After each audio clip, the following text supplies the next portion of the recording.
Hi hello ನಮಸ್ಕಾರ ಸ್ನೇಹಿತರೆ, welcome back to poster. Movie starting ನಲ್ಲಿ ಒಂದು ಹುಡುಗಿ ಕೊಲೆಯಾಗುತ್ತೆ. ಆಕೆನ ಯಾರು ಕೊಂದ್ರು ಅಂತ ಸದ್ಯ ತೋರಿಸಲ್ಲ. ಸೀನ್ ಇಲ್ಲಿಂದ ಕಟ್ ಆಗಿ ಪ್ರಭಾಕರನ್ ಎಂಬ ವ್ಯಕ್ತಿ ಕಡೆ ಶಿಫ್ಟ್ ಆಗುತ್ತೆ. ಪ್ರಭಾಕರನ್ ಪೊಲೀಸ್ ಸ್ಟೇಷನ್ಗೆ ಬಂದು ಸರೆಂಡರ್ ಆಗ್ತಾನೆ. ಈತ ಯಾವ ಕ್ರೈಮ್ಗಾಗಿ ಸರೆಂಡರ್ ಆದ ಅಂತ ಮುಂದೆ ತೋರಿಸ್ತಾರೆ. ಈಗ ಸದ್ಯ ಡಿಎಸ್ಪಿ ಕಾರ್ತಿಕೇಯನ್ಗೆ ಕಾನ್ಸ್ಟೇಬಲ್ ಕಾಲ್ ಮಾಡಿ ಪ್ರಭಾಕರನ್ ಬಗ್ಗೆ ಹೇಳ್ತಾನೆ. ಆಗ ಕಾರ್ತಿಕೇಯನ್ ಅಲ್ಲಿಗೆ ಬರ್ತಾನೆ. ಈಗ ಸ್ಟೋರಿ ಹಿಂದಕ್ಕೆ ಹೋಗುತ್ತೆ. 44 ದಿನಗಳ ಹಿಂದೆ ಪ್ರಭಾಕರನ್ ತನ್ನ ಮನೆಯಲ್ಲಿ ಸೋಫಾ ಮೇಲೆ ಮಲ್ಕೊಂಡಿರ್ತಾನೆ. ಅವನು ಇಲ್ಲಿ ಯಾರೋದೋ ಬಗ್ಗೆ ಯೋಚನೆ ಮಾಡ್ತಿರ್ತಾನೆ. ಆಗ ಅವನು ಸಡನ್ ಆಗಿ ಎದ್ದು ರೆಡಿ ಆಗ್ತಾನೆ ಮತ್ತು ಡೋರ್ ಮುಂದೆ ಬಂದು ನಿಂತ್ಕೋತಾನೆ. ಅವನು ಅಲ್ಲಿ ನಿಂತಿದ್ದಾಗ ಹೊರಗಡೆಯಿಂದ ಒಂದು ಸೌಂಡ್ ಕೇಳುತ್ತೆ. ಒಬ್ಬ ಹುಡುಗಿ ತನ್ನ ತಾಯಿಗೆ ಬಾಯಿ ಹೇಳಿ ಎಲ್ಲೋ ಹೋಗ್ತಿರ್ತಾಳೆ. ಆಗ ಪ್ರಭಾಕರನ್ ಡೋರ್ ಓಪನ್ ಮಾಡ್ತಾನೆ. ಅವನ ಮುಂದೆ ಧರಣಿ ಇರ್ತಾಳೆ. ಧರಣಿ ಪ್ರಭಾಕರನ್ ಫ್ಲಾಟ್ ಮುಂದಿನ ಫ್ಲಾಟ್ ನಲ್ಲಿ ಇರ್ತಾಳೆ. ಈಕೆ ತನ್ನ ಜಾಬ್ಗೆ ಹೋಗ್ತಿರ್ತಾಳೆ. ಧರಣಿ ಪ್ರಭಾಕರನ್ನ ನೋಡಿ ಹಾಯ್ ಅಂತ ಹೇಳ್ತಾಳೆ. ಪ್ರಭಾಕರನ್ ಕೂಡ ಆಕೆನ ನೋಡಿ ನಗ್ತಾನೆ. ಧರಣಿ ಅಲ್ಲಿಂದ ಹೊರಗೆ ಬರ್ತಾಳೆ. ಆಗ ಈತ ಕೂಡ ಆಕೆನ ಫಾಲೋ ಮಾಡ್ಕೊಂಡು ಬರ್ತಾನೆ. ಅಂದರೆ ಪ್ರಭಾಕರನ್ ಧರಣಿಗಾಗಿ ರೆಡಿಯಾಗಿ ವೇಟ್ ಮಾಡ್ತಿರ್ತಾನೆ. ಧರಣಿ ಕೆಳಗೆ ಬಂದಾಗ ಆಕೆ ಫ್ರೆಂಡ್ ಭೂಮಿ ಆಕೆಗಾಗಿ ಕ್ಯಾಬ್ ಅಲ್ಲಿ ವೇಟ್ ಮಾಡ್ತಿರ್ತಾಳೆ.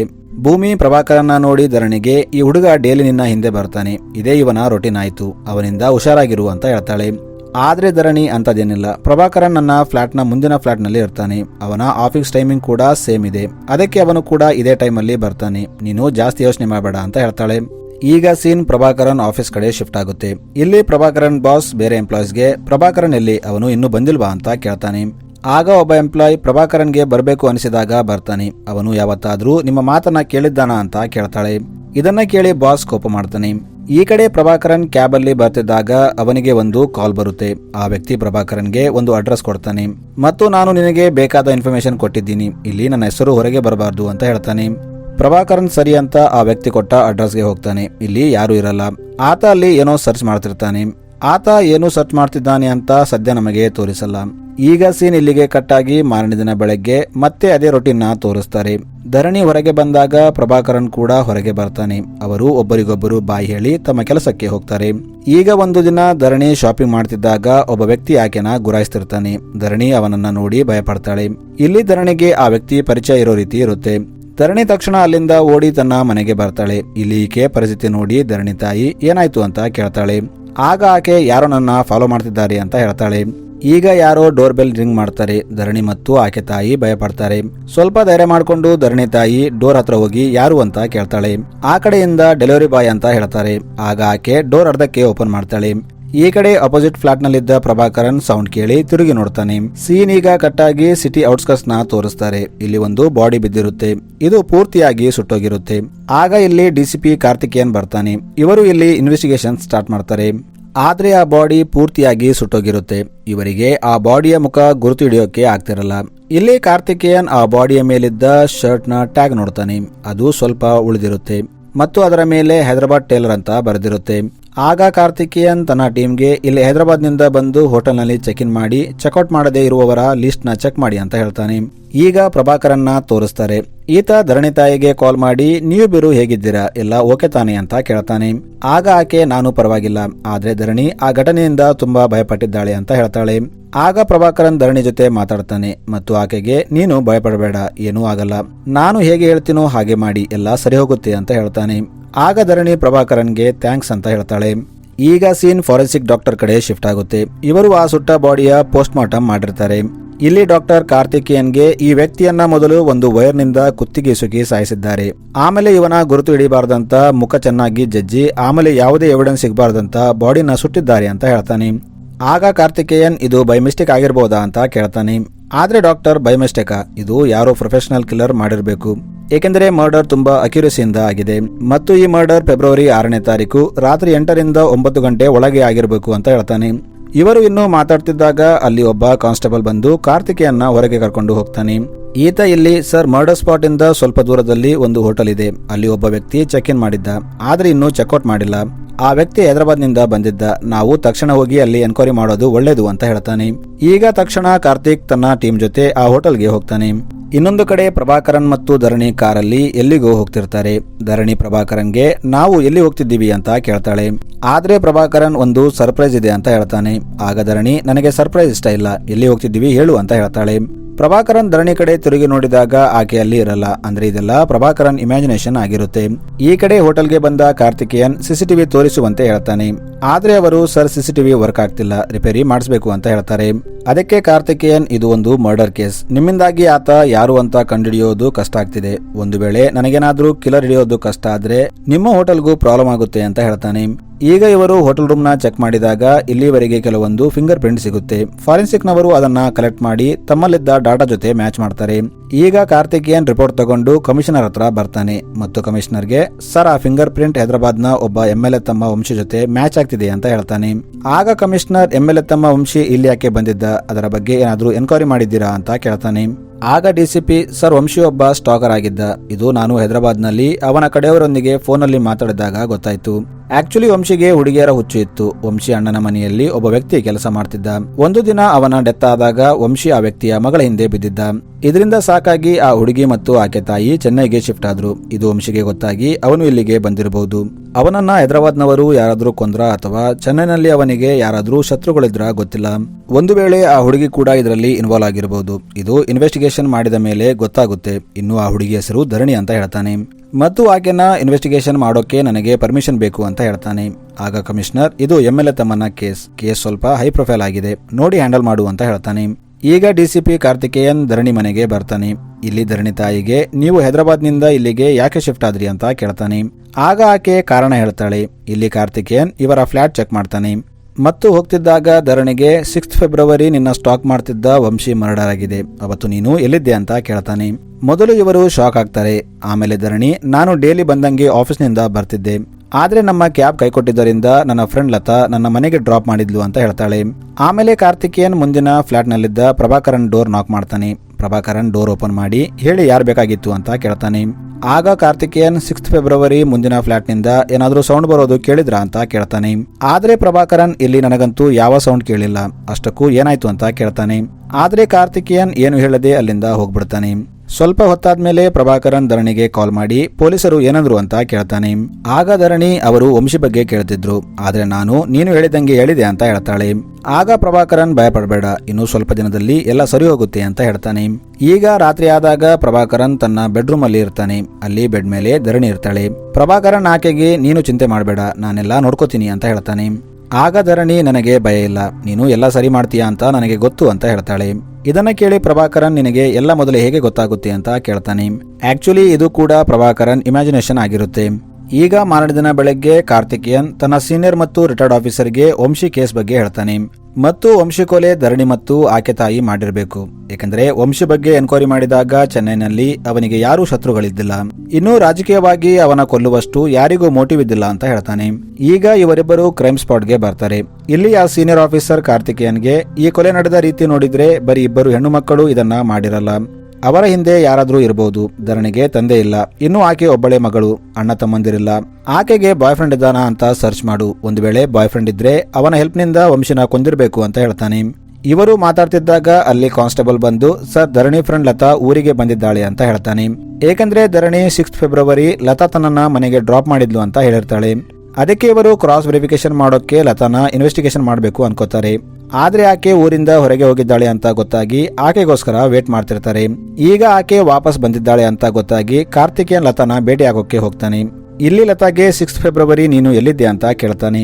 ಆಗ ಆಕೆ ಅವತ್ತು ನಾನು 6:30 ತನಕ ಧರಣಿನ ಆಕೆ ಮನೆಗೆ ಡ್ರಾಪ್ ಮಾಡಿ ನಾನು ನನ್ನ ಮನೆಗೆ ಹೋದೆ ಅಂತ ಹೇಳ್ತಾಳೆ. ಆಗ ಕಾರ್ತಿಕೇಯನ್ ಧರಣಿಗೆ ಯಾರಾದ್ರೂ ಬಾಯ್ ಫ್ರೆಂಡ್ ಇದ್ದಾರಾ ಅಂತ ಕೇಳ್ತಾನೆ. ಆಗ ಲತಾ ಇಲ್ಲ, ಧರಣಿಗೆ ಬಾಯ್ ಫ್ರೆಂಡ್ ಇಲ್ಲ ಅಂತ ಹೇಳ್ತಾಳೆ. ಆದ್ರೆ ಆಕೆ ಪಕ್ಕದಲ್ಲಿ ಕೂತಿದ್ದ ಭೂಮಿ ಸರ್ ಆಕೆಗೆ ಬಾಯ್ ಫ್ರೆಂಡ್ ಇಲ್ಲ, ಆದ್ರೆ ಆಕೆ ಫ್ಲಾಟ್ ನ ಮುಂದಿನ ಫ್ಲಾಟ್ ನಲ್ಲಿರೋ ಪ್ರಭಾಕರನ್ ಆಕೆನ ಫಾಲೋ ಮಾಡ್ತಿರ್ತಾನೆ. ಇದರ ಬಗ್ಗೆ ನಾನು ಆಕೆಗೆ ತುಂಬಾ ಸಾರಿ ಹೇಳಿದ್ದೀನಿ, ಆದ್ರೆ ಆಕೆ ತಲೆಗೆ ಹಾಕೊಳ್ಳೋದಿಲ್ಲ ಅಂತ ಹೇಳ್ತಾಳೆ. ಈಗ ಕಾರ್ತಿಕೇಯನ್ ಪ್ರಭಾಕರನ್ನ ಬಿಲ್ಡಿಂಗ್ ಮುಂದೆ ಅವನಿಗಾಗಿ ವೇಟ್ ಮಾಡ್ತಿರ್ತಾನೆ. ಈಗ ಧರಣಿ ಹೊರಗೆ ಬಂದಾಗ ಅದೇ ಟೈಮಲ್ಲಿ ಪ್ರಭಾಕರನ್ ಕೂಡ ಆಕೆ ಹಿಂದೆ ಹೊರಗೆ ಬಂದು ಜಾಗಿಂಗ್ಗೆ ಹೋಗ್ತಾನೆ. ಈಗ ಕಾರ್ತಿಕೇಯನ್ ಪ್ರಭಾಕರನ್ ಬಗ್ಗೆ ಇನ್ಫಾರ್ಮೇಶನ್ ತೆಗಿತಾನೆ. ಈತ ಪ್ರಭಾಕರನ್ ಇದ್ದ ಫ್ಲಾಟ್ ಓನರ್ ಹತ್ರ ಡೀಟೇಲ್ಸ್ ತಗೊಂಡು ಅವನ ಬಗ್ಗೆ ಮಾಹಿತಿ ಕಲೆಕ್ಟ್ ಮಾಡ್ತಾನೆ. ಆಗ ಅವನಿಗೆ ಪ್ರಭಾಕರನ್ ಬಗ್ಗೆ ಶಾಕಿಂಗ್ ಇನ್ಫಾರ್ಮೇಶನ್ ಗೊತ್ತಾಗುತ್ತೆ. ಆಕ್ಚುಲಿ ಈತ ಹೈದರಾಬಾದ್ ನ ಒಬ್ಬ IPS ಆಫೀಸರ್ ಆಗಿರ್ತಾನೆ. ಪ್ರಭಾಕರನ್ ಅಲಿ ಅನ್ನೋ ಒಬ್ಬ ಗ್ಯಾಂಗ್ಸ್ಟರ್ನ ಹಿಡಿದಾಗ ಪೂರ್ತಿ ದೇಶದಲ್ಲಿ ಆತ ತುಂಬಾ ಫೇಮಸ್ ಆಗಿರ್ತಾನೆ. ಈಗ ಕಾರ್ತಿಕೇಯನ್ ಹೈದರಾಬಾದ್ನಲ್ಲಿದ್ದ ಆಫೀಸರ್ ವೆಂಕಟ್ಗೆ ಕಾಲ್ ಮಾಡಿ ಪ್ರಭಾಕರನ್ ಬಗ್ಗೆ ಕೇಳ್ತಾನೆ. ಆಗ ವೆಂಕಟ್ ಪ್ರಭಾಕರನ್ ಒಬ್ಬ ದಕ್ಷ ಆಫೀಸರ್ ಆಗಿದ್ದ. ಆತನ ಬಗ್ಗೆ ಪೂರ್ತಿ ಡಿಪಾರ್ಟ್ಮೆಂಟ್ ಹೆಮ್ಮೆ ಪಡ್ತಿತ್ತು. ಆದ್ರೆ ಒಂದು ದಿನ ಆತ ಅಚಾನಕ್ ಆಗಿ ರಿಸೈನ್ ಕೊಟ್ಟು ಹೋದ. ಯಾಕೆ ರಿಸೈನ್ ಕೊಟ್ಟ, ಏನಾಯ್ತು ಅಂತ ಇಲ್ಲಿವರೆಗೂ ಯಾರಿಗೂ ಗೊತ್ತಿಲ್ಲ ಅಂತ ಹೇಳ್ತಾನೆ. ಈಗ ಮಾರನೇ ದಿನ ಕಾರ್ತಿಕೇಯನ್ ಪ್ರಭಾಕರನ್ನ ಭೇಟಿಯಾಗಿ, ನೀವು IPS ಆಫೀಸರ್ ಆಗಿದ್ರಿ ಅಂತ ನನಗೆ ಗೊತ್ತಿದ್ದಿಲ್ಲ, ನಿಮ್ಮ ಬಗ್ಗೆ ಗೊತ್ತಾಗಿ ತುಂಬಾ ಮೋಟಿವೇಶನ್ ಆಯ್ತು ಅಂತ ಹೇಳ್ತಾನೆ. ಆಮೇಲೆ ಪ್ರಭಾಕರನ್ಗೆ, ಅವತ್ತು ನಾನು ಒಂದು ಮರ್ಡರ್ ಕೇಸಲ್ಲಿ ಧರಣಿ ಮತ್ತು ಆಕೆ ತಾಯಿನ ಎನ್ಕ್ವೈರಿ ಮಾಡೋಕೆ ಬಂದಿದ್ದೆ, ನೀವು ಅವತ್ತು ನಿಜವಾಗ್ಲೂ ಏನು ಕೇಳಿಲ್ವಾ ಅಂತ ಕೇಳ್ತಾನೆ. ಮತ್ತು ನಿಮಗೇನನಿಸುತ್ತೆ, ಅವರಿಬ್ಬರು ಮರ್ಡರ್ ಮಾಡಿರಬಹುದಾ ಅಂತ ಕೇಳ್ತಾನೆ. ಆದ್ರೆ ಪ್ರಭಾಕರನ್, ನನಗೆ ಪೊಲೀಸ್ ಜಾಬ್ ನಿಂದ ಸಾಕಾಗಿತ್ತು, ಅದಕ್ಕೆ ಇಲ್ಲಿ ಬಂದು ಶಾಂತಿಯಿಂದ ಬದುಕ್ತಾ ಇದ್ದೀನಿ. ಇನ್ನು ಆ ಫ್ಯಾಮಿಲಿ ಬಗ್ಗೆ ಅಂತೀರಾ, ನಾನು ಜಾಸ್ತಿ ಅವರ ಜೊತೆ ಮಾತಾಡಲ್ಲ, ಅವರ ಬಗ್ಗೆ ನನಗೆ ಗೊತ್ತಿಲ್ಲ ಅಂತ ಹೇಳಿ ಅಲ್ಲಿಂದ ಹೋಗ್ಬಿಡ್ತಾನೆ. ಈಗ ಕಾರ್ತಿಕೇಯನ್ ಆ ಸೀನಿಯರ್ ಆಫೀಸರ್ ಹತ್ರ ಹೋಗಿ, ನನಗೆ ಪ್ರಭಾಕರನ್ ಮೇಲೆ ಡೌಟ್ ಇದೆ, ಅವನು ಕೊಲೆಯಲ್ಲಿ ಇನ್ವಾಲ್ವ್ ಆಗಿರಬಹುದು, ಆದ್ರೆ ಇಷ್ಟು ಎಕ್ಸ್ಪೀರಿಯನ್ಸ್ ಪೊಲೀಸ್ ಆಫೀಸರ್ ಆಗಿ ಆತ ಅಷ್ಟು ಈಸಿಯಾಗಿ ಎವಿಡೆನ್ಸ್ ನ ಹೇಗೆ ಬಿಟ್ಟ ಅಂತ ಗೊತ್ತಾಗ್ತಿಲ್ಲ ಅಂತ ಹೇಳ್ತಾನೆ. ಈಗ ಮಾರನೇ ದಿನ ಕಾರ್ತಿಕೇಯನ್ ಪ್ರಭಾಕರನ್ನ ಭೇಟಿಯಾಗಿ, ನಾನು ಎನಿ ಕಂಡೀಷನ್ ಕಿಲ್ಲರ್ನ ಹಿಡ್ಕೋತೀನಿ, ಆತ ಯಾರಾದ್ರೂ ಪರವಾಗಿಲ್ಲ, ನಾನು ಅವನನ್ನ ಬಿಡಲ್ಲ ಅಂತ ಇಂಡೈರೆಕ್ಟ್ ಆಗಿ ವಾರ್ನಿಂಗ್ ಕೊಡ್ತಾನೆ. ಇದನ್ನ ಕೇಳಿ ಪ್ರಭಾಕರನ್ ಏನು ಹೇಳದೆ ಆಯ್ತು ಸರಿ ಅಂತ ಅಲ್ಲಿಂದ ಹೋಗ್ಬಿಡ್ತಾನೆ. ಈಗ ಪ್ರಭಾಕರನ್ಗೆ DCP ಈ ಕೇಸ್ ಕ್ಲೋಸ್ ಆಗುವವರೆಗೂ ಧರಣಿ ಮತ್ತು ಆಕೆ ತಾಯಿನ ಬಿಡಲ್ಲ ಅಂತ ಅರ್ಥವಾಗುತ್ತೆ. ಅದಕ್ಕೆ ಅವನು ಏನೋ ಯೋಚನೆ ಮಾಡ್ತಾ ಪೊಲೀಸ್ ಸ್ಟೇಷನ್ಗೆ ಹೋಗಿ ಸರೆಂಡರ್ ಆಗ್ತಾನೆ. ಇದೇ ಸೀನ್ ನಾವು ಮೂವಿ ಸ್ಟಾರ್ಟಿಂಗ್ ನಲ್ಲಿ ನೋಡಿದ್ದು. ಈಗ ಸೀನ್ ಪ್ರೆಸೆಂಟ್ ಟೈಮ್ಗೆ ಬರುತ್ತೆ. ಇಲ್ಲಿ ಪ್ರಭಾಕರನ್ DCPಗೆ, ನಾನು ಮತ್ತು ಧರಣಿ ಒಬ್ಬರನ್ನೊಬ್ಬರು ಲವ್ ಮಾಡ್ತೀವಿ, ಇದು ಯಾರಿಗೂ ಗೊತ್ತಿಲ್ಲ, ನಾವು ಜಾಸ್ತಿ ಫೋನಲ್ಲೇ ಮಾತಾಡ್ತೀವಿ. ಇದರ ನಡುವೆ ಒಂದು ಸಾರಿ ಧರಣಿ ಟೆನ್ಷನ್ ನಲ್ಲಿರುವಂತೆ ಕಂಡಿತು. ಆಗ ನನಗೆ ವಂಶಿ ಬಗ್ಗೆ ಗೊತ್ತಾಯ್ತು. ವಂಶಿ ಆಕೆನ ಸ್ಟಾಕ್ ಮಾಡ್ತಿದ್ದ, ಅದಕ್ಕೆ ನಾನು ವಂಶಿನ ಧರಣಿಯಿಂದ ದೂರ ಮಾಡಬೇಕು ಅಂದ್ಕೊಂಡೆ. ಅದೇ ರೀತಿ ಒಂದು ದಿನ ವಂಶಿ ಧರಣಿನ ಫಾಲೋ ಮಾಡಿಕೊಂಡು ಫ್ಲಾಟ್ಗೆ ಬಂದಿದ್ದ. ಇಲ್ಲಿ ಅವನು ಕೋಇನ್ಸಿಡೆಂಟ್ಲಿ ನನಗೆ ಧರಣಿ ಫ್ಲಾಟ್ ಯಾವುದು ಅಂತ ಕೇಳಿದ್ದ. ಆಗ ನಾನು ಅವನಿಗೆ ಧರಣಿಯಲ್ಲಿ ಯಾರನ್ನೋ ಮೀಟ್ ಆಗಲು ಬಂದಿದ್ದಾಳೆ, ಹಾಗೆ ಮನೆ ಸಿಟಿ ಹೊರಗೆ ಇದೆ ಅಂತ ಸಿಟಿ ಹೊರಗೆ ಒಂದು ಲೊಕೇಶನ್ಗೆ ಕಳಿಸಿದೆ. ಅವನು ಅಲ್ಲಿ ಬಂದಾಗ ಮೊದಲು ಅವನ ಕುತ್ತಿಗೆಯನ್ನ ವೈರ್ನಿಂದ ಬಿಗಿದು ಕೊಂದೆ ಮತ್ತು ಆಮೇಲೆ ಅವನ ಮುಖನ ಗುರುತು ಹಿಡಿಬಾರ್ದಂತ ಕಲ್ಲಿಂದ ಜಜ್ಜಿ ಬೆಂಕಿ ಹಚ್ಚಿದೆ ಅಂತ ಹೇಳ್ತಾನೆ. ಮತ್ತು ಇದೆಲ್ಲ ನಾನೊಬ್ಬನೇ ಮಾಡಿದ್ದು, ಇದರಲ್ಲಿ ಧರಣಿ ಮತ್ತು ಆಕೆ ತಾಯಿಯ ಕೈಯಿಲ್ಲ, ಅವರನ್ನು ಎನ್ಕ್ವೈರಿ ಮಾಡೋದು ಬಿಟ್ಬಿಡಿ ಅಂತ ಹೇಳ್ತಾನೆ. ಆದ್ರೆ DCPಗೆ ಇದರಲ್ಲಿ ಏನೋ ಮಸಲತ್ತಿದೆ ಅಂತ ಡೌಟ್ ಬರುತ್ತೆ. ಅವನು ಈ ಕೇಸ್ ಇಷ್ಟು ಈಸಿಯಾಗಿ ಇಲ್ಲ ಅಂತ ಅನ್ಕೋತಾನೆ. ಈಗ ಕಾರ್ತಿಕೇಯನ್ ಧರಣಿ ಮನೆಗೆ ಹೋಗ್ತಾನೆ. ಇಲ್ಲಿ ಧರಣಿಗೆ ಪ್ರಭಾಕರನ್ ಮತ್ತು ನೀನು ಲವರ್ ಅಂತ ಹೇಳಿದ್ದ, ಅದು ನಿಜಾನ ಅಂತ ಕೇಳ್ತಾನೆ. ಆದ್ರೆ ಧರಣಿ, ಇಲ್ಲ ಸರ್, ನಾವಿಬ್ರು ಲವರ್ ಅಲ್ಲ, ಆಗಾಗ ಕಾಣ್ತಾನೆ, ಒಂದೇ ಬಿಲ್ಡಿಂಗ್ ನಲ್ಲಿ ಅಪೋಸಿಟ್ ಫ್ಲಾಟ್ ನಲ್ಲಿ ಇರೋದ್ರಿಂದ ಹಾಯ್ ಬಾಯ್ ಆಗುತ್ತೆ ಅಷ್ಟೇ, ಆದ್ರೆ ನಾವಿಬ್ರು ಲವರ್ ಅಲ್ಲ ಅಂತ ಹೇಳ್ತಾಳೆ. ಧರಣಿ ಮಾತು ಕೇಳಿ ಕಾರ್ತಿಕೇಯನ್ ಹೊರಗೆ ಬರ್ತಾನೆ. ಹೊರಗೆ ಬಂದಾಗ ಕಾನ್ಸ್ಟೇಬಲ್, ಸರ್ ಧರಣಿ ಅವರಿಬ್ಬರು ಲವರ್ಸ್ ಅಲ್ಲ ಅಂತ ಹೇಳಿದ್ಲ ಅಂತ ಕೇಳ್ತಾನೆ. ಇದನ್ನ ಕೇಳಿ ಕಾರ್ತಿಕೇಯನ್, ನಿನಗೆ ಹೇಗೆ ಗೊತ್ತಾಯ್ತು, ನೀನು ಒಳಗೆ ಬಂದಿಲ್ಲಲ್ಲ ಅಂತ ಕೇಳ್ತಾನೆ. ಆಗ ಕಾನ್ಸ್ಟೇಬಲ್ ಕಾರ್ತಿಕೇಯನ್ನ ಪ್ರಭಾಕರನ್ ಫ್ಲಾಟ್ಗೆ ಕರ್ಕೊಂಡು ಹೋಗ್ತಾನೆ. ಇಲ್ಲಿ ಧರಣಿ ಮನೆಯಲ್ಲಿ ಏನು ಮಾತಾಡಿದರೂ ಪ್ರಭಾಕರನ್ಗೆ ಕೇಳುವಂತೆ ಆದ ಒಂದು ಡಿವೈಸ್ ನ ಸೆಟ್ ಮಾಡಿರ್ತಾನೆ. ಇದನ್ನ ನೋಡಿ ಕಾರ್ತಿಕೇಯನ್ಗೆ ಪ್ರಭಾಕರನ್ ಒಬ್ಬ ಸೈಕೋ ಕಿಲ್ಲರ್ ಅಂತ ಅನ್ಕೋತಾನೆ. ಅವನು ಒನ್ ಸೈಡ್ ಲವರ್ಗೋಸ್ಕರ ವಂಶಿನ ಕೊಂದಿರಬಹುದು ಅಂತ ಯೋಚನೆ ಮಾಡ್ತಾನೆ. ಈಗ ಅವನು ಒಬ್ಬ ಸೈಕಿಯಾಟ್ರಿಕ್ ನ ಕರೆದು ಪ್ರಭಾಕರನ್ನ ಕೌನ್ಸಿಲಿಂಗ್ ಮಾಡಿಸ್ತಾನೆ. ಆದ್ರೆ ಪ್ರಭಾಕರನ್ ಮಾತ್ರ ತನ್ನ ಮಾತಿನ ಮೇಲೆ ಇರ್ತಾನೆ. ಅವನು ಸೈಕಿಯಾಟ್ರಿಕ್ಗೆ, ಸರ್ ವಂಶಿಯಿಂದಾಗಿ ಧರಣಿ ಟೆನ್ಷನ್ ನಲ್ಲಿ ಇರ್ತಿದ್ಲು, ಅದಕ್ಕೆ ಅವನನ್ನ ನಾನೇ ಕೊಂದೆ ಅಂತ ಹೇಳ್ತಾನೆ. ಅವನ ಮಾತು ಕೇಳಿ ಸೈಕಿಯಾಟ್ರಿಕ್ ಕಾರ್ತಿಕೇಯನ್ಗೆ, ಪ್ರಭಾಕರನ್ ನಾರ್ಮಲ್ ಆಗಿದ್ದಾನೆ, ಅವನಿಗೆ ಯಾವುದೇ ಮೆಂಟಲ್ ಪ್ರಾಬ್ಲಮ್ ಇಲ್ಲ ಅಂತ ಹೇಳ್ತಾನೆ. ಈಗ ಕಾರ್ತಿಕೇಯನ್ ಸೀನಿಯರ್ ಆಫೀಸ್ನ ಕರೆದು ಪ್ರಭಾಕರನ್ ಬಗ್ಗೆ ಹೇಳ್ತಾನೆ. ಆಗ ಸೀನಿಯರ್ ಆಫೀಸರ್ ಎಲ್ಲಾ ಕ್ಲಿಯರ್ ಆಗಿದೆ, ಪ್ರಭಾಕರನ್ ಧರಣಿನ ಇಂಪ್ರೆಸ್ ಮಾಡೋಕೆ ಆಕೆನ ಸತಾಯಿಸ್ತಿದ್ದ ವಂಶಿನ ಕೊಂದಿದ್ದಾನೆ, ಅವನೇ ಅದನ್ನ ಒಪ್ಕೊಂಡಿದ್ದಾನೆ, ಅದರಲ್ಲಿ ಮತ್ತೆ ನಿನಗೆ ಯಾಕೆ ಡೌಟ್ ಅಂತ ಕೇಳ್ತಾನೆ. ಆಗ ಕಾರ್ತಿಕೇಯನ್ಗೆ ಒಂದು ವಿಷಯ ನೆನಪಾಗುತ್ತೆ. ಅವನು ಧರಣಿ ಮನೆಗೆ ಎನ್ಕ್ವೈರಿ ಮಾಡೋಕೆ ಹೋದಾಗ ಅಲ್ಲಿ ಒಂದು ಟೇಬಲ್ ಲ್ಯಾಂಪ್ ಸ್ವಲ್ಪ ಮುರಿದು ಹೋಗಿರುತ್ತೆ ಮತ್ತು ಗೋಡೆ ಮೇಲೆ ಪೇಂಟಿಂಗ್ ಸ್ಕ್ರಾಚ್ ಆಗಿರುತ್ತೆ. ಆಗ ಕಾರ್ತಿಕೇಯನ್ ಸೀನಿಯರ್ಗೆ ಒಂದು ಥಿಯರಿ ಹೇಳ್ತಾನೆ. ಆಕ್ಚುಲಿ ಅವತ್ತು ವಂಶಿ ಧರಣಿ ಮನೆಯಲ್ಲಿ ಬಲವಂತದಿಂದ ನುಗ್ಗಿದ್ದಾನೆ. ಆಗ ಅಲ್ಲಿ ಧರಣಿ ಮತ್ತು ವಂಶಿ ನಡುವೆ ಜಗ್ಗಾಟವಾಗಿದೆ. ಆಗ ಧರಣಿ ತಾಯಿ ಅವನ ತಲೆಗೆ ಟೇಬಲ್ ಲ್ಯಾಂಪ್ ನಿಂದ ಹೊಡೆದಿರಬೇಕು. ಆಗ ಲ್ಯಾಂಪ್ ವೈರ್ ವಂಶಿಗೆ ಸುತ್ತಿಕೊಂಡಿದೆ. ಆಗ ಅಮ್ಮ ಮಗಳು ಇಬ್ಬರು ಸೇರಿ ವೈರ್ನ ಎಳೆದಿದ್ದಾರೆ. ವಂಶಿ ಸತ್ತೋಗಿದ್ದಾನೆ. ಮನೆಯಲ್ಲಿ ಆಗ್ತಿದ್ದ ಸೌಂಡ್ ಕೇಳಿ ಅಲ್ಲಿ ಪ್ರಭಾಕರನ್ ಬಂದಿರಬಹುದು. ಆಗ ಧರಣಿ ಅವನನ್ನ ಒಳಗೆ ಕರೆದು ಎಲ್ಲ ವಿಷಯ ಹೇಳಿರ್ತಾಳೆ. ಹೇಗಾದ್ರೂ ಪ್ರಭಾಕರನ್ ಧರಣಿನ ಲವ್ ಮಾಡ್ತಿದ್ದರಿಂದ ಅವರಿಗೆ ಹೆಲ್ಪ್ ಮಾಡಿದ್ದಾನೆ. ಆದ್ರೆ ಎಷ್ಟು ಹುಷಾರಾಗಿರೋ ಪ್ರಭಾಕರನ್ ಆ ಎವಿಡೆನ್ಸ್ ನ ಅಲ್ಲೇ ಯಾಕೆ ಇಟ್ಟ, ಅವನು ಅದನ್ನ ಕ್ಲೀನ್ ಮಾಡಬಹುದಾಗಿತ್ತು ಅಂತ ಹೇಳ್ತಾನೆ. ಅದಕ್ಕೆ ಸೀನಿಯರ್, ಇದೆಲ್ಲ ನಿನ್ನ ಊಹೆ ಅಷ್ಟೇ, ಇಲ್ಲಿ ಇನ್ನೊಂದು ವಿಷಯ ಅಬ್ಸರ್ವ್ ಮಾಡಬೇಕು. ಅದೇನೆಂದ್ರೆ ವಂಶಿ ಬಾಡಿ ಸಿಕ್ಕ ಜಾಗ ಧರಣಿ ಮನೆಯಿಂದ 2 ಗಂಟೆ ದೂರ ಇದೆ. ಇನ್ನು ಕೊಲೆ ನಡೆದದ್ದು 8 ರಿಂದ 9 ಗಂಟೆ ಒಳಗೆ. ಇನ್ನು ನಮಗೆ ಬಾಡಿ ಸುಡ್ತಾ ಇದೆ ಅಂತ ಗೊತ್ತಾಗಿದ್ದು 9ವರೆಗೆ. ಸೊ ಈ ಮೂವರು ಬಾಡಿ ಮನೆಯಿಂದ 2 ಗಂಟೆ ದೂರ ತಗೊಂಡು ಹೋಗಿ ಅದನ್ನ ಸುಟ್ಟು ಅಷ್ಟು ಬೇಗ ಹೇಗೆ ವಾಪಸ್ ಬರೋಕ್ಕಾಗುತ್ತೆ ಅಂತ ಹೇಳ್ತಾನೆ. ಇದನ್ನ ಕೇಳಿ DSP ಕೂಡ ಸ್ವಲ್ಪ ಕನ್ಫ್ಯೂಸ್ ಆಗ್ತಾನೆ. ಅವನು ಇವರ ಮೇನ್ ಪಾಯಿಂಟ್ ಮಿಸ್ ಆಗ್ತಿದೆ ಅನ್ಕೋತಾನೆ. ಈಗ ಕಾರ್ತಿಕೇಯನ್ಗೆ ಒಂದು ಡೌಟ್ ಬರುತ್ತೆ. ಅದಕ್ಕೆ ಅವನು ಕೊಲೆಯಾದ ದಿನದಿಂದ 1 ವಾರದ ಹಿಂದಿನ ಪೇಪರ್ ತರಿಸ್ತಾನೆ. ಅದರಲ್ಲಿ ಬಾಡಿ ಐಡೆಂಟಿಫೈ ಆಗದ ಕೇಸ್ನ ನೋಡ್ತಾನೆ. ಇಲ್ಲಿ ಅವನಿಗೆ ಎಲ್ಲ ಅರ್ಥವಾಗುತ್ತೆ. ಈಗ ಕಾರ್ತಿಕೇಯನ್ ಸೀನಿಯರ್ ಹತ್ರ ಹೋಗಿ, ಸರ್ ಮರ್ಡರ್ನ ಪ್ರಭಾಕರನ್ ಮಾಡಿದ್ದಾನೆ, ಹಾಗಂತ ಇದನ್ನ ಧರಣಿ ಮತ್ತು ಆಕೆ ತಾಯಿ ಮಾಡಿಲ್ಲ ಅಂತ ಅರ್ಥ ಅಲ್ಲ ಅಂತ ಹೇಳ್ತಾನೆ. ಇದನ್ನ ಕೇಳಿ ಸೀನಿಯರ್, ನನಗಂತೂ ಅರ್ಥ ಆಗ್ತಿಲ್ಲ ಅಂತ ಹೇಳ್ತಾನೆ. ಆಗ Karthikeyan, sir actually Vamshi murder ಆಗಿದ್ದು 6 ಫೆಬ್ರವರಿಗಲ್ಲ, ಅದು ಆಗಿದ್ದು 4 ಫೆಬ್ರವರಿಗೆ. ಪ್ರಭಾಕರನ್ ಅಲಿನ ಕೊಂದು ಅವನ ಮುಖನ ಕೆಡಿಸಿ 6 ಫೆಬ್ರವರಿಗೆ ಬೆಂಕಿ ಹಚ್ಚಿದ್ದ ಮತ್ತು ಅದು ವಂಶಿ ಬಾಡಿ ಅಂತ ಐಡೆಂಟಿಫೈ ಆಗಲಿ ಅಂತ ಅದಕ್ಕೆ ವಂಶಿ ಬಟ್ಟೆ ಹಾಕಿದ್ದ ಮತ್ತು ವಂಶಿ ಬಾಡಿನ ಒಂದು ನಾಲೆಯಲ್ಲಿ ಬಿಸಾಕಿದ್ದ. ಮೀಡಿಯಾದವರಿಗೆ MLA ತಮ್ಮನ ಕೊಲೆ ದೊಡ್ಡ ಸುದ್ದಿಯಾಗಿತ್ತು. ಅದಕ್ಕೆ ಅವರು 6 ಫೆಬ್ರವರಿಗೆ ಸಿಕ್ಕ ಬಾಡಿಯ ನ್ಯೂಸ್ನ ಹೈಲೈಟ್ ಮಾಡಿದ್ರು. ಆದ್ರೆ ನಿಜವಾದ ವಂಶಿ ಕೊಲೆನ ಒಂದು ಸಣ್ಣ ಆರ್ಟಿಕಲ್ ನಲ್ಲಿ ಬರೆದು ಕ್ಲೋಸ್ ಮಾಡಿದ್ರು. ಇಷ್ಟು ದಿನ ನಾವು ಪ್ರಭಾಕರನ್ನ ಒಬ್ಬ ಡಮ್ ಕಿಲ್ಲರ್ ಅಂತ ಅನ್ಕೊಂಡಿದ್ವಿ, ಆದ್ರೆ ಆತ ನಮ್ಮನ್ನೆಲ್ಲ ಮೂರ್ಖರನ್ನಾಗಿ ಮಾಡಿದ್ದಾನೆ ಅಂತ ಹೇಳ್ತಾನೆ. ಆದ್ರೆ ಈ ಕೇಸಲ್ಲಿ ಧರಣಿ ಮತ್ತು ಆಕೆ ತಾಯಿ ಸಿಕ್ಕಾಕೋತಾರೆ ಅಂತ ಡೌಟ್ ಬಂದು ತಾನೇ ಸರೆಂಡರ್ ಆದ ಅಂತ ಹೇಳ್ತಾನೆ. ಆದ್ರೆ DCP ಇಲ್ಲಿ ಸಾಲ್ವ್ ಆಗದ ಇನ್ನೂ ಪ್ರಶ್ನೆಗಳಿವೆ. ಅವು ಏನಂದ್ರೆ, ಪ್ರಭಾಕರನ್ ಕೇವಲ ಧರಣಿಗೆ ಹೆಲ್ಪ್ ಮಾಡ್ಬೇಕಂತ ಬಾಡಿಗಳನ್ನ ಚೇಂಜ್ ಮಾಡಿದ್ನ ಅಥವಾ ಬೇರೆ ಏನಾದ್ರೂ ಇತ್ತ? ಅಷ್ಟಕ್ಕೂ ಅವನು ಅಲಿನ ಯಾಕೆ ಕೊಂದ? ಇದರ ಹಿಂದೆ ಬೇರೆ ಏನಾದ್ರೂ ಕಾರಣ ಇರಬಹುದಾ ಅಂತ ಯೋಚನೆ ಮಾಡ್ತಾನೆ. ಈಗ ಪ್ರಭಾಕರನ್ನ ಜೈಲಿಗೆ ಶಿಫ್ಟ್ ಮಾಡ್ತಿರ್ತಾರೆ. ಆಗ ಆತ ಫ್ಲಾಶ್ ಬ್ಯಾಕ್ ನ ನೆನಪು ಮಾಡ್ಕೋತಾನೆ. ಪ್ರಭಾಕರನ್ ಸರೆಂಡರ್ ಆಗೋ ಮುಂಚೆ ಧರಣಿನ ಹೋಗಿ ಭೇಟಿ ಆಗ್ತಾನೆ. ಧರಣಿ ಪ್ರಭಾಕರನ್ಗೆ, ನನಗೋಸ್ಕರ ಇಷ್ಟೆಲ್ಲ ಯಾಕೆ ಮಾಡ್ತಿದ್ದೀಯಾ ಅಂತ ಕೇಳ್ತಾಳೆ. ಅದಕ್ಕೆ ಪ್ರಭಾಕರನ್, ನಿನ್ನ ಮುಖ ನನಗೆ ಬೇಕಾಗಿದ್ದ ಒಬ್ಬ ವ್ಯಕ್ತಿಯ ಜೊತೆ ಮ್ಯಾಚ್ ಆಗುತ್ತೆ ಅಂತ ಹೇಳ್ತಾನೆ. ಆಮೇಲೆ ತಾನು ಸರೆಂಡರ್ ಆಗೋ ವಿಷಯ ಧರಣಿಗೆ ಹೇಳದೆ ಹೋಗಿ ಸರೆಂಡರ್ ಆಗಿರ್ತಾನೆ.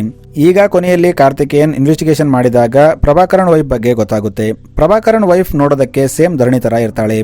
ಆಕ್ಚುಲಿ ಪ್ರಭಾಕರನ್ ಅಲಿನ ಅರೆಸ್ಟ್ ಮಾಡಿದಾಗ ಅವನು ಜೈಲಿಂದ ಎಸ್ಕೇಪ್ ಆಗಿ ಪ್ರಭಾಕರನ್ ಮೇಲೆ ಸೇಡು ತೀರಿಸ್ಕೋಬೇಕಂತ ಅವನ ಮನೆಗೆ ಬರ್ತಾನೆ. ಆದ್ರೆ ಅಲ್ಲಿ ಪ್ರಭಾಕರನ್ ಇರೋದಿಲ್ಲ, ಆತನ ವೈಫ್ ಇರ್ತಾಳೆ. ಅಲಿ ಆಕೆನ ಅತಿ ದಾರುಣವಾಗಿ ಕೊಂದ್ಬಿಡ್ತಾನೆ. ಇದೇ ಮರ್ಡರ್ ಸೀನ್ ನಾವು ಮೂವಿ ಸ್ಟಾರ್ಟಿಂಗ್ ನಲ್ಲಿ ನೋಡಿದ್ದು. ಇದರಿಂದ ಪ್ರಭಾಕರನ್ ಬೇಜಾರಲ್ಲಿ ತನ್ನ ಜಾಬ್ ಬಿಟ್ಟು ಚೆನ್ನೈಗೆ ಬಂದು ಇರ್ತಾನೆ. ಇಲ್ಲಿ ಆತನಿಗೆ ಧರಣಿ ಕಾಣ್ತಾಳೆ. ಆಕೆನ ನೋಡಿ ಪ್ರಭಾಕರನ್ಗೆ ತನ್ನ ವೈಫ್ ತಿರುಗಿ ಬಂದಿದ್ದಾಳೆ ಅನ್ಕೋತಾನೆ. ಅದಕ್ಕೆ ಅವನು ಧರಣಿಗೆ ಏನೂ ಆಗ್ಬಾರ್ದಂತ ಆಕೆನ ಕಾಯ್ತಿರ್ತಾನೆ. ಯಾವಾಗ ಪ್ರಭಾಕರನ್ಗೆ ವಂಶಿ ಬಗ್ಗೆ ಗೊತ್ತಾದಾಗ ಆತ ಒಂದು ಪ್ಲಾನ್ ಮಾಡ್ತಾನೆ. ಮೊದಲು ಪ್ರಭಾಕರನ್ ಅಲಿನ ಹುಡುಕಿ ಅವನನ್ನ ಕೊಂದು ತನ್ನ ವೈಫ್ ರಿವೆಂಜ್ ತಗೋತಾನೆ. ಆಮೇಲೆ ವಂಶಿನ ಕೊಂದು ಧರಣಿನ ಕಾಪಾಡ್ತಾನೆ. ಇದೆಲ್ಲ ಸ್ಟೋರಿ ಗೊತ್ತಾದ ಮೇಲೆ ಕಾರ್ತಿಕೇಯನ್ ಜೈಲಿಗೆ ಬರ್ತಾನೆ ಮತ್ತು ಪ್ರಭಾಕರನ್ ಒಬ್ಬ ಹುಡುಗಿಯನ್ನ ಕಾಪಾಡೋದಕ್ಕೆ ತನ್ನ ಲೈಫ್ ನ ಸ್ಯಾಕ್ರಿಫೈಸ್ ಮಾಡಿರ್ತಾನೆ. ಅದಕ್ಕೆ DCP ಕಾರ್ತಿಕೇಯನ್ ಪ್ರಭಾಕರನ್ಗೆ ಸೆಲ್ಯೂಟ್ ಮಾಡ್ತಾನೆ. ಸೊ ಮೂವಿ ಇಲ್ಲಿಗೆ ಎಂಡ್ ಆಗುತ್ತೆ. Thanks for watching.